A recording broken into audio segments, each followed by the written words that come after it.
இந்த கவர்மெண்ட்டு இந்த வேலையை செய்துன்னா இவர்களை சுற்றி இருக்கிற ஆட்கள் தப்பான ஆட்களை அவர் வச்சுக்கிட்டு இருக்காரு, அதை கேட்குறாருன்னு தான் அர்த்தம். இவர் கரெக்டாக இருக்காரான்றது தான் இப்போ நம்முடைய இது. யார் வேணால் நீ வச்சுக்க, அது உன்னுடைய இஷ்டம், விருப்பம். ஆனால் நீங்கள் அந்த ஆலோசனைலாம் கேட்காம கரெக்டாக இருந்தீங்கன்னா நல்ல கவர்மெண்ட் இருக்கும். இல்லைன்னா நீங்கள் சொல்கிற மாதிரி நண்பா, நண்பீஸ், தம்பி, தங்கைகள் இவங்க எல்லாம் அழிஞ்சு போவாங்க. நாங்கள் 4200 ஒதுக்கணும், இவங்க 4000 கோடி தான் ஒதுக்கியிருக்காங்கன்னா 200 கோடி எங்கே போச்சு? அந்த மாதிரி லஞ்சம் வாங்காமலாம் இருந்தீங்கன்னா அந்த அதிகாரிங்க ஒத்துக்கவே மாட்டான், செத்துருவான். அறந்தமிழர்களுக்கு இனிய வணக்கம். பல்வேறு அரசியல் நடப்பு நிகழ்வு குறித்து பேசுவதற்கு மூத்த பத்திரிகையாளர் திரு முத்துலீப் அவர்கள் இருந்திருக்கார். சார் வணக்கம். வணக்கம். தாவேக அரசினுடைய நிதிநிலை அறிக்கையை பார்த்துருப்பீங்க. இது இப்போது அவங்க ஃப்ரெஷ்ஷாக ஃபஸ்ட் டைம் போட்டிருக்காங்க. நம்ம இதில் பெரிய விமர்சனங்கள் எல்லாம் ஒரு 6 மாதத்துக்குள் அடுத்த நிதிநிலை அறிக்கை வரும் பொழுது பேசலாம். ஆனாலும் வித்தியாசமான ஒரு சில விஷயங்கள் தென்படுகிறது. அதில் திருமதி சௌமியா அன்புமணி குறிப்பிட்டிருந்தாங்க, நீங்கள் வருஷம் இந்த கோவத்துக்கு அழகுபடுத்துகிறீங்களா இல்லை தூய்மைப்படுத்துறீங்களான்னு ஒரு தெளிவு இல்லை, வசதிப்படுத்திக்கிறாங்க, அவங்க வசதிப்படுத்திக்குவாங்க, அப்படி ஒரு ஸ்டேட்மெண்ட். அதே மாதிரி மது சம்பந்தமாக ஆன்லைன் செல்லிங் இருக்கிறது, அந்த மாதிரி தனியாருக்கு கொடுக்கறது, இந்த இதுதான் இப்போ நமக்கு தெரிஞ்சு நிதி ஒதுக்கீடு குறைந்திருக்கலாம், கூடியிருக்கலாம். ஆனால் புதிய ஒரு அறிவிப்பாக இப்போ அதை பார்க்குறோம். இது எப்படி இந்த பட்ஜெட்டில் அறிவிக்கலையா? அந்த மாதிரி மது தனியார் மயமோ அந்த ஆன்லைன் மூலமாக இது பண்ணுறதும் கொண்டு வர போகிறாங்கன்னு பத்திரிகைகளில் மற்ற இதில் வருது. பொதுவாக அரசு இந்த மாதிரி வேலையை தான் பண்ணுவாங்க. அப்படியே விட்டு பொதுமக்கள் எதிர்ப்பு எல்லாத்தையும் பார்த்துட்டு அதை அதை ஒரு கும்பல் ஆதரிச்சிக்கிட்டு இருக்குது. இன்றைக்கும் சூப்பருக்கு இப்போலாம் பத்திரிகையாளர் தான் 2-3 பேர் போட்டதை பார்த்தேன். மது தனியார் மையன்றது ஒரு இப்போ என் போன்ற வயது உள்ளவர்கள் இன்னும் கொஞ்சம் பழைய ஆளுங்களாம் கேட்டால் தெரியும் அது எவ்வளோ பெரிய சிக்கலான ஒன்றா இருந்து டாஸ்மாக் வந்ததுன்னு. டாஸ்மாக் முதல்ல எம்ஜிஆர் உருவாக்குறாரு, அரசு மதுபானம்னு. அதே நேரம் இந்த ஒயின் ஷாப் எல்லாம் தனியார்கிட்ட தான் இருந்தது. கட்சிக்காரங்க, தனியார்கள், பணக்காரர்கள், ரவுடிசம் பண்ணுறவங்க, இந்த மாதிரி செகண்ட் பிஸ்னஸ்ன்னு சொல்லுவாங்கள்ல, அந்த மாதிரி ஆட்கள் எல்லாம் அந்த இது வச்சுருந்தாங்க. சாராய கடையும் அப்படி தான் எம்ஜிஆர் கொடுத்தாரு, அப்புறம் மூடிட்டார். இந்த ஒயின் ஷாப்பு வச்சுருந்தவங்கலாம் பார்த்திங்கன்னா ஒரு வட்ட செயலாளர்னால் ஒரு 5 ஒயின் ஷாப் அவங்க வார்டுலேயே இருக்கும். பகுதினா ஒரு 20 ஒயின் ஷாப்பு, 25 ஒயின் ஷாப்பு. மாவட்டம்னா அது ஒரு பெருமை. இன்னொன்று வருமானம். 3வது அடியாள் கும்பல். ஒரு வட்ட செயலாளர் 10 ஒயின் ஷாப் வச்சுக்கிறான்னா 10க்கும் 10 பேர், 20 பேர், 30 பேர்னு ஒரு 100-150 பேர் அடியாளுகளே வச்சுருப்பாங்க. அப்போ அவனுங்க மற்ற நேரம் என்ன பண்ணுவான்? திமிர் எடுத்து போய் ஊருக்குள்ளே திமிர். பார்லாம் அப்படி தானே மெயின்டைன். அதுதான் நீங்கள் பாரு என்ன இருந்தாலும் அது கவர்மெண்ட்டுதுன்னு ஆகிடுது. என்றைக்கு வேணாலும் அந்த கான்ட்ராக்ட் கேன்சல் ஆகிடும். இது அதை தாண்டினது. பாரை தாண்டி இது பாராவாக அவனு வச்சுருப்பாங்க. நீங்கள் அப்போ பார்த்தீங்கன்னா பாருன்னு ஒரு கான்செப்ட்லாம் கிடையாது. அவன் ஒயின் ஷாப்னு வச்சுருப்பான், பக்கத்தில் ஒரு பெரிய இது இருக்கும், அங்கே கூடுதல் விலை விற்கிறது. அதை தாண்டி டாஸ்மாக் சரக்கை தாண்டி கள்ளச்சந்தை தர சரக்கு அதிகமாக ஓடும். அவன் நோக்கம் பணம் சம்பாதிக்கிறது மட்டும்தான், யாரை பற்றியும் கவலைப்படல. அப்போ அவங்களுடைய அதிகாரத்தை தடுக்க வேண்டிய ஆட்கள் யாருன்னா PEW, மதுவிலக்கு அமல் பிரிவு, இது அந்த வருவாய்த்துறை, இது கலால் பிரிவு, லோக்கல் போலீஸ், இவங்க எல்லாத்தையும் கைக்குள்ளே போட்டு வச்சுருப்பாங்க. இவன் ரவுடிசம் பண்ணி ஒருத்தனை அடித்து வாயே கிழிச்சா கூட கம்ப்ளைண்ட் போனால் கம்ப்ளைண்ட் எடுக்க மாட்டான், இல்லாட்டி ஓ மேலேயும் போடுவேன்னுவான். இவன் அடி வாங்கி எல்லாம் பண்ணி நம்ம மேலேயும் கேஸா அப்படின்ட்டு ஒதுங்கி போய். சட்டம் ஒழுங்கு பிரச்சனை நீங்கள் உங்களுடைய பார்வையில் அதிகமாக சட்டம் ஒழுங்கு பிரச்சனை ஆச்சுன்ற. இப்போ பாண்டிச்சேரி, நம்ம இதை தவிர கேரளா, கர்நாடகா, ஆந்திரா எல்லாத்துலேயுமே தனியார், எல்லா மாநிலத்தையும் நீங்கள் ஒன்றா பார்ப்பீங்களான்னு கேட்குறேன். லோகாயுக்தா தெரியுமா? லோகாயுக்தா கர்நாடகாவில் எப்படி இருக்குது, இங்கே எப்படி இருக்கு? தமிழ்நாட்டில் இங்கே முதலமைச்சர் இன்னும் சேர்த்துல, அமைச்சர்கள் இவ்வளோ. லோகாயுக்தா பல்லு பிடுங்கினா பாம்பு, இங்கே ஒன்றுமே கிடையாது. லோகாயுக்தாவில் போய் அறப்போரை கேட்டு பாருங்கள், எவ்வளோ புகார் கொடுத்துருக்காங்க. ஒரு வார்த்தையை ஸ்டாலின் அவர்களே சொன்னார், ஆனால் அவர் சிஎம் அவர் சொல்ல மாட்டார், எழுதி கொடுத்தது படிப்பார். அவள் தான் சொல்லியிருந்தாருன்னா நம்ம சொன்னமேனு கொஞ்சமாவது அவர் வரும்போது அதை யோசிச்சிருப்பார். படித்தேன்னா படிச்சுட்டு அடுத்த செகண்ட் மறந்துடுவாங்க. அதுதான் இப்போ அவர் பிள்ளையும் பண்ணிகிட்டு இருக்காப்புல. லோகாயுக்தா கர்நாடகா போங்க, லோகாயுக்தா போலீஸ்னே வச்சுருக்காங்க. லோகாயுக்தாவே நேரடியாக ரைடு போகும், லோகாயுக்தாவே கைது பண்ணும், எல்லாம் பண்ணும். அப்போது கேரளா பார்த்திங்கன்னா, கேரளாவில் இயற்கையாக கல் இருக்குது, அங்கே சாராயம் அந்த அவங்கவுங்க தயாரிப்பாங்க. பார்த்துறீங்களா? கேரளாலாம் நீங்கள் ட்ரெடிஷனாக ஒரு கல்யாணம்னா ஊரல் போட்டு அவன் தயாரிப்பான். அதனால் கேரளாவே நம்மளையும் கம்பேர் பண்ணுவீங்களா? பாண்டிச்சேரி நம்ம ஊரில் ஒரு சென்னையோட ஒரு சின்ன ஒரு வார்டு மாதிரி, அங்கே வந்து ட்ரெடிஷனாகவே வெளிநாட்டோட சம்மந்தப்பட்டது ஃப்ரெஞ்சு இது ஃப்ரான்ஸ் சரக்குகள்லாம் பார்த்தீங்கன்னா அவங்க இன்னும் இந்த இதுக்கு பழகலை. அங்கே சரக்கு விலையும் கம்மி, நேரடி மத்திய அரசு கட்டுப்பாடு, யூனியன் பிரதேசம், கலால் இது மற்ற இது அது ஒரு வகையாக செட் ஆகிருக்குது. இது எல்லாத்தையும் வச்சுக்கலாம் நீங்கள் தமிழ்நாடை பார்க்க முடியாது. ரெண்டாவது, நான் பார்த்த தமிழ்நாடு ஒயின் ஷாப்புகள் இப்படி இல்லைன்றேன். என்னுடைய வாசகர்கள் கூட நான் என்னுடைய இதில் எல்லாம் பேசும்போது நீங்கள் என்ன அப்படி சொல்கிறீங்க, இதே தான் சொன்னாங்க. கர்நாடகாவில் பாருங்கள் தனியாட்டு தான் இருக்குது, சூப்பரான, நீங்கள் ரொம்ப பயப்படுறீங்க, அந்த மாதிரிலாம் கிடையாது, விஜய் விடமாட்டாருன்னு. அந்த மாதிரி இருந்த தமிழ்நாட்டில் தானே இது எல்லாமே நடந்துக்கிட்டு இருக்குது. பக்கத்தில் கர்நாடகா இருந்தாலும் இங்கே டாஸ்மாகில் தானே ரைடு போகிறாங்க, அமைச்சரை கைது பண்ண சொல்கிறாங்க, டாஸ்மாகில் இவ்வளோ கொள்ளை நடந்திருக்குன்னு சொல்கிறாங்க. பாட்டிலுக்கு 10 ரூபா மற்ற ஸ்டேட்டில் வாங்குறானா? அங்கேயும் போலீஸ் இருக்குது, இங்கேயும் போலீஸ் இதில்லை, ஏன் இங்கே மட்டும் வாங்கினாங்க? அப்போது தமிழ்நாடு வேறு. அப்போ தமிழ்நாட்டில் இந்த விவகாரத்தில் வந்து ஏற்கனவே ஒயின் ஷாப்பில் இந்த மாதிரி அயோக்கியத்தனம் நடந்தது. லோக்கல் ரவுடிஸு, லோக்கல் தாதாக்கள், கட்சிக்காரங்க குழுவாக எல்லா இடத்துலையும் ரவுடிஸும், எல்லாத்துக்கும் இவங்க தான் காரணம். சரி, முன்னையாவது ஒயின் ஷாப்பில் ஒயின் சரக்கு இந்த வெளி சரக்கை வாங்கி விற்றுருந்தானுங்க. இன்றைக்கி மெத்தப்பட்டைன்னு கஞ்சாலாம் விற்பான். யார் கேட்பா? ஏன்னா தடுக்க வேண்டிய போலீஸ்லேருந்து எல்லாருக்குமே மாமூல் கொடுத்துருப்பான். அப்போ யார் வந்து கேட்பா? ஏப்பா மாத்திரை விற்கிறியானே? வர்றவன் சரக்கு வாங்குவானா மாத்திரை வாங்கினா பண்ணுவான். இப்போ பப்பு கலாச்சாரம் வேறு வந்துடுச்சு. இப்போ இது எல்லாம் சேர்ந்ததுன்னா இன்றைக்கி யங்ஸ்டர்ஸு முன்னெல்லாம் ஒயின் ஷாப் இருந்த காலத்தில் யங்ஸ்டர்ஸு பெரும்பாலும் குடிக்க போக மாட்டானுங்க. இந்த கொஞ்சம் இதுவாக இருக்குங்க அதுன்னு. இந்த மாதிரி ஒயின் ஷாப்லாம் வந்தால் பிறகு தான் பரவலாச்சு குடிக்கிறதுன்றது. அதுக்கு முன்னாடிலாம் 80s பார்த்தீங்கன்னா, ஏய் அவங்க அப்பா குடிப்பார் தெரியுமா, ஏய் இவர் குடிப்பார் தெரியுமா, இப்படி தான் இருந்தது. போக போக போக அது எம்ஜிஆர் பீரியடுக்கு அப்புறம் அது ரொம்ப இதாகி போச்சு. 2003 ஜெயலலிதா இதெல்லாம் பார்க்குறாங்க. இது சரிப்பட்டு வராது, அரசுக்கு வருமானமும் வரல, லோக்கல் ரவுடிசமும் பெருகுது, இதை விடக்கூடாது அப்படின்ட்டு தான் டாஸ்மாக் முழுமையுமே இதை எல்லா ஒயின் ஷாப்ன்ற கான்செப்டே தூக்கிட்டு எல்லாத்தையும் டாஸ்மாக்காக மாற்றினாங்க. இப்போ மறுபடியும் இவங்க ரிவர்ஸில் போகிறாங்க. இது டேஞ்சர். ரெண்டாவது, ஆன்லைனில் நீங்கள் நல்லா யோசிங்க. உங்களுக்கு நைட் சாப்பாடு என்ன டெய்லி வீட்டில்? உண்மையாக சொல்லுங்கள். சப்பாத்தியோ அந்த மாதிரி பாதி நாள் எப்படி வருது? மேக்ஸிமம் நம்ம தோசை இட்லி அப்படி தான். இல்லை இந்த ஹோட்டலில் ஜொமேட்டோ புக் பண்ணுறது அது நம்ம சைடு, அதாவது எங்கள் சைடில் ரொம்ப கம்மி. பெரும்பாலான வீடுகளில் இப்போ யாரும் சமைக்கிறது இல்லை. ஒன்று வெளியில் போய் சாப்பிட்ற கலாச்சாரம். சென்னை சிட்டி சொல்கிறேன், பெரும் நகரங்களில் இன்னும் அது இதுக்கெலாம் நம்ம இதுக்கு பரவலை சொல்கிறேன். அதே மாதிரி டக்குன்னு ஆன்லைனில் புக் பண்ணி வர வைக்கிறது. இன்றைக்கி மளிகை கடை கான்செப்ட் கொஞ்சம் கொஞ்சமாக காலி ஆகிட்டோம். அது இந்த மீஷோ அது 5 மினிட்ஸ் 10 மினிட்ஸ் 5 மினிட்ஸில் வந்துடுது. அப்போது எவ்வளோ விலைன்னுலாம் பார்க்குறதில்ல, அவன் போட்டுருக்கு தான் விலை. அதே நீங்கள் காய்கறி கடையில் போனால் என்ன இது இவ்வளோ போடு அவ்வளோ போடு, அந்த இந்த கடையிலன்னா பக்கத்து கடையில் கூறு கட்டுறது வாங்க, அந்த கான்செப்டே இப்போ குறைஞ்சிட்டு வருது. இந்த மாதிரி இந்த பழக்கத்துக்கு நம்ம ஆளாயிட்டோம்ல.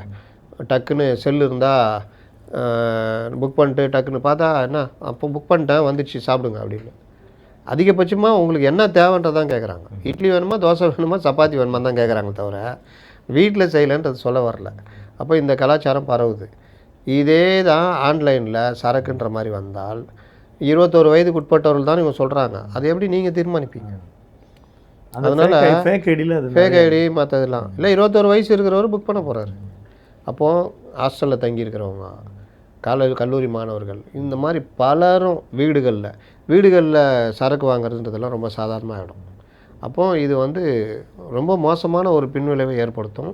இது கூடாது. இது இவர் நம்மளால் இருக்கும்போதே கொண்டு வந்தார், 2-3 இது ஐடியா கொண்டு வந்தார். இவங்க எல்லாத்துக்கும் என்ன ஜனங்களை பற்றினா கவலை, எப்படிலாம் வருமானம் வரும் நம்ம அதை தேர்த்திக்கலாம். அதை வருமானம் வரத்துக்கான நல்ல வழியை தேடணும். இதை வந்து செஞ்சு தான் அரவிந்த் கெஜ்ரிவால் சரிஞ்சாருன்றது அவர் சரிஞ்சார். செந்தில் பாலாஜி ட்ரை பண்ணார். இந்த காம்ப்ளெக்ஸில் இதிலெல்லாம் கூட திறக்கலாம், பார்ட்டியில் பண்ணலாம். அதே மாதிரி இன்னும் இப்போ இவங்களாம் அந்த இதெல்லாம் இந்த ரெஸ்டோ பார் இதெல்லாம் யோசிக்கிறாங்க. மகா மோசமான விஷயம். இந்த கவர்மெண்ட்டு இந்த வேலையை செய்துன்னா இவர்களை சுற்றி இருக்கிற ஆட்கள் தப்பான ஆட்களை அவர் வச்சுக்கிட்டு இருக்காரு, அதை கேட்குறாருன்னு தான் அர்த்தம். அதனால் ஒன்றும் பெருசாக வித்தியாசம் இல்லை. அங்கே இருந்த பெரிய தலைகளுடைய நண்பர்கள் தான் இப்போ இவர் கூட இருக்கிறாங்க. இவர் கரெக்டாக இருக்காரான்றது தான் இப்போ நம்முடைய இது. யார் வேணால் நீ வச்சுக்க, அது உன்னுடைய இஷ்டம், விருப்பம். ஆனால் நீங்கள் அந்த ஆலோசனைலாம் கேட்காம கரெக்டாக இருந்தீங்கன்னா நல்ல கவர்மெண்ட் இருக்கும். இல்லைன்னா நீங்கள் சொல்கிற மாதிரி நண்பா, நண்பீஸ், தம்பி, தங்கைகள் இவங்க எல்லாம் அழிஞ்சு போவாங்க. ஏன்னா அந்த தலைமுறையை காப்பாற்றுற பொறுப்பு நமக்கு இருக்குது. இவ்வளோ நாள் எப்படியே போச்சு, இனிமேல் காப்பாற்றலாம்னு நினச்சி பேசிக்கிட்டு இருக்கீங்கன்னா இந்த வேலை எதுவுமே செய்யக்கூடாது. குறைக்கிற வழியை பார்க்கணும். அடுத்து எல்லா ஸ்கீமு வெற்றி வெற்றி வெற்றின்னு சொல்லி ஸ்டிக்கர் லேபிள், எதிர்க்கட்சியும் அதை சொல்கிறாங்க, பிஜேபியிலிருந்தும் கூட அந்த மாதிரியான ஒரு கருத்து வந்திருக்கு. எல்லாத்தையும் ஒரு பெயர் மாற்றம் செய்கிறார், மற்றபடி அதே திட்டத்தை தான் தொடர்கிறது அப்படின்றது. நீங்கள் ஒரு திட்டத்தை செழுமைப்படுத்துறதுன்றது திராவிட கட்சிகளில் தொடர்ந்து அப்படி வந்திருந்தது. அவர் சத்துணவு போட்டால், ஒருத்தர் முட்டை போட்டார், வாரதூரம் போட்டார், அப்புறம் காலை உணவு, அது இதுன்னு அந்த மாதிரி ஒவ்வொரு திட்டமும் அது செழுமைப்படுத்துகிற போது அவர்களுக்கு ஏற்ற மாதிரி பேரை மாற்றிக்கிறதுன்னு. நீங்கள் மாற்றலையா? அம்மா கிளினிக் என்னாச்சு? நான் முதல்வன்றது, நான் முதல்வன் தான் ஏற்கனவே அண்ணா மேலாண்மை இது தான், அது போட்டித் தேர்வுக்கான. அப்போ இந்த மாதிரி வேலைகள்லாம் நீங்கள் செய்கிறீங்க, அவங்களும் செய்கிறாங்க, அவ்வளோதான். நீங்கள் திராவிட மாடல்னு எரிச்சல் மூட்டினீங்க, அவங்க வெற்றின்னு எரிச்சல் மூட்டுறாங்க, அவ்வளோதான். அதனால் நீங்கள் அந்த லேப்டாப்பு அது ஜெயலலிதா அறிமுகப்படுத்தினது, நீங்கள் அதை செய்யவே இல்லை. கடைசியாக தான் பண்ணாங்க. இவங்க இந்த வருஷத்துலேயே அது பண்ணுறாங்க. அதுக்கு ஒரு பேர் வச்சா என்ன வேணால் வச்சுக்கிட்டாங்க, நமக்கு வருதா? கலைஞர் வீடு ஃபோட்டோ ஓட்டி கொடுத்துருந்தேன், இவங்க ஃபோட்டோ ஓட்டாமல் கொடுக்குறாங்க. அதுவே ஒரு நல்ல விஷயம். நல்லதை பாராட்டிகிட்டே இருந்தால் தான் நல்லது செய்வாங்க.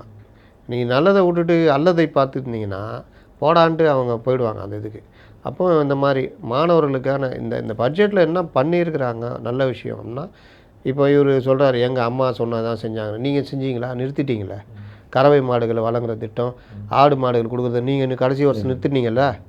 அதுக்கெல்லாம் எவ்வளோங்க கோடி செலவாயிட போகுது? மொத்தமே 197 கோடிங்க. இப்போ 110 இந்த 110 ஒரு 57 கோடி, 167 கோடி. அதை கூட உங்களால் கொடுக்க முடியலையே. ஏடிஎம்கே கவர்மெண்ட்டே கேட்குறேன், கடைசி காலம் நீ 5 வருஷமாக இது பண்ணி யோசிக்கவே இல்லை. அப்போது கிராம சுழற்சி பொருளாதாரத்தை பற்றி நீங்களாம் யாருமே யோசிக்கலை. ஏன் 100 நாள் வேலைவாய்ப்பு திட்டம்? துட்டுன்றது போய் முடங்கிடக்கூடாது. கருப்பு பணமும் முடங்குது. ஏழை மக்கள்கிட்ட பணமே வராது. பணமே வரலைன்னா சுழற்சி பொருளாதாரம் கட் ஆகிடும். ஒருத்தன் போய் ஒரு செருப்பு வாங்கினா தான் செருப்பு வாங்குறவன் ஒரு துணி வாங்குவான், துணி வாங்கினா தான் துணி வாங்குறவன் ஒரு ஹோட்டலில் போய் சாப்பிடுவான். இதுதான் சுழற்சி பொருளாதாரம். மக்கள் கையில் பணம் பொருள்ன்றதுக்காக தான் 100 நாள் வேலைவாய்ப்பு திட்டமே கொண்டு வந்தது. அமர்த்தியா சென்னுடைய திட்டம். அது மாபெரும் ஒரு பிரதமர் மன்மோகன் சிங்குடைய அற்புதமான திட்டம். அப்புறம் விவசாயிகளுக்கு 6000 ரூபா போடுறாங்கல்ல வங்கி கணக்கில். இது எல்லாமே அதுதான். ஆனால் இந்த அடிப்படையில் முக்கியமானது என்ற ஒரு பெரியவர் பேசினாருங்க. இந்த ஜெயலலிதா கொடுத்த அந்த ஆடு மாடு திட்டத்தில் ஒரு பெரியவர் பசங்களை நம்பி இருந்தாராம். அப்புறம் ஆடு மாடு திட்டம் வந்தோன்னா அவர் இப்போ அது இன்றைக்கி 80 ஆடு வச்சுருக்காராம். 2 பசங்களை கட்டி கொடுத்து அவனுங்க எப்போவா வந்து பொண்ணோ பையன் அந்தந்த ஆடை தூக்கிட்டு போ அப்படின்னு வரான். 8000 ரூபா 10000 ரூபா அந்த மாதிரி. அதுலேயும் அந்த அவர் சொல்கிறாரு, எனக்கு இதெல்லாம் தெரியாது, முழு கருப்பாக இருக்கிற ஆடுக்கு வந்து வேல்யூ ஜாஸ்தியாகும். கோயிலில் பலியிடுறதுக்கு முழு கருப்பாடாக இருக்கணுமா, அதுக்கு வேல்யூ ஜாஸ்தி. அதை கொடுன்னு பசங்க வாங்கிட்டு போவாங்க. இன்றைக்கி எல்லாருக்கும் இது பண்ணுறேன், நானும் நல்லா இருக்கேன் அப்படின்றாரு. அதே மாதிரி ஒரு அம்மாவுக்கு 2 மாடு கொடுத்தாங்களாம். இன்னைக்கு அந்த அம்மா பொண்ணுக்கெல்லாம் கல்யாணம் பண்ணி இன்றைக்கி அந்த மாடு 4-5 மாடாக இருக்குதா, நல்லா இருக்காங்க. அப்போது இது வந்து யோசிச்சு பாருங்கள், ஏதோ ஒரு மூலையில் இருக்கிற யாருக்கோ கண்ணுக்கு தெரியாமல் அந்த குடும்பம் இதாகுது. இதுக்கு சில 100 கோடி தான் ஆகுது. அதை கூட யோசிக்கல, இவங்க யோசிக்கிறாங்களேங்க. வரவேற்கணுமே. இதில் நம்ம என்ன சொல்லணும் கூடுதலாக? நம்ம இளைஞர்களுக்கு உதவித்தொகை கொடுக்குறேன்னு சொன்னேன், அதையாவது கொஞ்சம் கொடுக்கலாமே. ஏன்னா அவனுக்கு ஒரு 4000 ரூபா கொடுத்தா வீட்டில் எதிர்பார்க்க மாட்டான், எதையாவது அப்ளிகேஷன் போகிறதுக்கு எதுக்காக உதவும். அப்பா அம்மா எதிர்பார்க்காம எதாவது பண்ணுவான். ஏன்னா உங்கள் ஜென்சி தானே, அவங்க எதாவது பண்ணுங்கள். எல்லாத்துக்கும் மேலே இந்த கவர்மெண்ட்டு பல நல்ல விஷயங்கள் யோசிக்கிறாங்க. ஆறுகள், நீர்நிலைகள், இந்த மாதிரி விஷயம்லாம். இந்த கூவம் சீரமைப்புன்றது எனக்கு இப்போ வரைக்கும் நம்பிக்கையே வரமாட்டேங்குது. ஏன்னா நான் வந்து லண்டன் போகணும் இது சம்மந்தமாக, இதுக்கு தேம்ஸ் நதி போய் பார்த்துட்டு வரணும். அந்த மாதிரி இல்லாமல் இவர் யோசிக்கிறாருன்னு தெரியும் எனக்கு. ஏன்னா நமக்கு அந்த துறை சார்ந்த ஒரு தரப்பு அமைச்சரை பேசும்பொழுது ரொம்ப ஆர்வமாக கேட்டாராம். அப்படியா? உடனே கார்ப்பரேஷன் இன்ஜினியர் சொல்லிட்டு இன்னும் தயாரிங்க, அது பண்ணுவோம் அப்படின்னு. ஏதோ சென்னைக்கு பண்ணணும். அதே மாதிரி சென்னைக்கான விரிவான திட்ட மதிப்பீடு, சென்னையை சரி பண்ணணும், இளைஞர்களுக்கு வீடு கட்டி கொடுக்குற அந்த திட்டம், இந்த மாதிரி சில விஷயங்கள்லாம் இவங்க எல்லாத்தையும் விட இவங்க கொஞ்சம் யோசிக்கிறாங்க. எல்லாவற்றிற்கும் மேலே நான் பார்க்குறது, பள்ளி கல்வித்துறையில் 4000 கோடி கம்மியாக கொடுத்துட்டாங்கன்னு. நான் என்ன அவர் சொல்லியிருக்கார் பதில். அதில் நீங்கள் ஒரு உதாரணம் சொன்னால் நம்ம நேயர்களுக்கு புரியும். திருவான்மியூர் அந்த இது ரோடு போகிறது 20 கிலோமீட்டருக்கு 10 கோடி ரூபா வச்சு 200 கோடி ரூபா எக்ஸஸ்ஸு. இப்போ 200க்கு நான் 4000 கோடி ரூபா ஆகிற இடத்துல 4200 கோடி ரூபா வச்சுக்கோங்க. இந்த 200 கோடி ரூபா கட் பண்ணால் நீங்கள் 4000 கோடி ஒதுக்குனா போதும்ல, நாங்கள் 4200 ஒதுக்கணும், இவங்க 4000 கோடி தான் ஒதுக்கியிருக்காங்கன்னா 200 கோடி எங்கே போச்சு? 4000 கோடியிலே 30% வச்சிங்க, நான் 12 1200 கோடி ரூபா.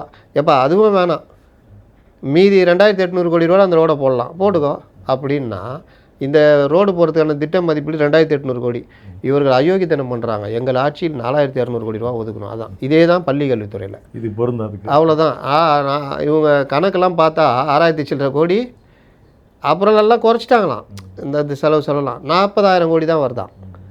40,000 கோடி வேணாம், கூட ஒரு 4000 கோடி போட்டு நம்ம 44,000 கோடின்னு, நாங்கள் 48,000 கோடி பண்ணுமே அப்படின்னு. இந்த மாதிரி தான் நீங்கள் டெண்டரு, மற்ற விஷயங்கள், பார்ட்டி ஃபண்டு இதெல்லாம் பண்ணுறாங்கன்னா உண்மையிலே யோசித்தாங்க, நல்ல விஷயம்.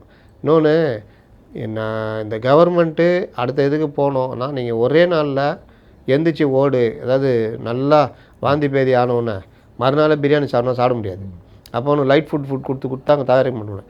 அந்த மாதிரி லஞ்சம் வாங்காமலாம் இருந்தீங்கன்னா அந்த அதிகாரிங்க ஒத்துக்கவே மாட்டான், செத்துருவான். அதை நம்பி சீட்டெல்லாம் போட்டுருக்கான். ஆமாம், அவன் என்னென்னவோ கனவு பண்ணிருப்பான். அதனால் ஏதோ அப்படின்ற மாதிரி அந்த பயத்தோடையே மெயின்டைன் பண்ணிட்டு போகிறது தான் கரெக்டாக. அப்போ தான் இயங்கும். இந்த அரசு இயந்திரம் அப்படியே இறுகி போயிருக்குது. ஒரே நாளில் ஸ்பீடாக ஓட வைக்க முடியாது. கொஞ்சம் ஆயில் ஊற்றணும், கொஞ்சம் முறுக்கணும், கொஞ்சம் கொஞ்சமாக ரோட்டில் நம்ம கதவு டைட்டாக அப்படின்னுன்றோம் பார்த்துறீங்களா? ரொம்ப நாள் பயன்படுத்தினா ஆயிலை போட்டு லைட்டாக ரொம்ப ஸ்பீடாக பண்ணி வச்சுங்க, கீழே பேத்துட்டு வந்துடும். அப்போது இது எந்திரமும் அப்படி தான், நீங்கள் ஒரேடியாகவும் பண்ணவும் முடியாது. அப்போ அதுக்கேற்ற மாதிரி இப்போ அமைச்சர்களே ஜெயிச்சவனு எல்லாம் என்ன நினச்சிருப்பான் சொல்லுங்கள்? வந்துட்டோண்டா, பேட்டா 2 வீடு கட்டணும்டா, கார் வாங்கிட்டா. இப்போ அதெல்லாம் முடியாது, ஒரு பைசா வாங்கக்கூடாதுன்னா பண்ணுவான். மந்திரிகளுக்குன்னு ஒரு ஆடம்பர செலவு இருக்குது தெரியுமா? அதில் ரொம்ப அமைச்சர்கள் புலம்பிக்கிட்டு இருக்கிறான். சும்மா வர அல்ல கையெல்லாம் ஏன் வண்டி அரசுலாம் நேராக புலம்பிட்டாரு. 2000 ரூபா 4000 ரூபா செலவாகுது ஒரு நாளைக்குன்னு. அந்த மாதிரி பிரச்சனைகள்லாம் இருக்குது. அங்கே போ, இங்கே வா, அதுக்கு போ, காருக்கு பெட்ரோல் போடு. ஆடி மாதம் இந்த மாதம்லாம் பாதி பேர் துட்டு குத்தன்னு வந்திருப்பான். 1,50,000 அது எங்கேருந்து போகிறது? அதனால் இந்த மாதிரி விஷயங்கள், நீக்கி போக்குகள் ப்ளஸ் பெரிய அளவிலான கொள்ளைகளை தடுப்பது, அதில் தான் முதல்ல ஆரம்பிக்கணும்.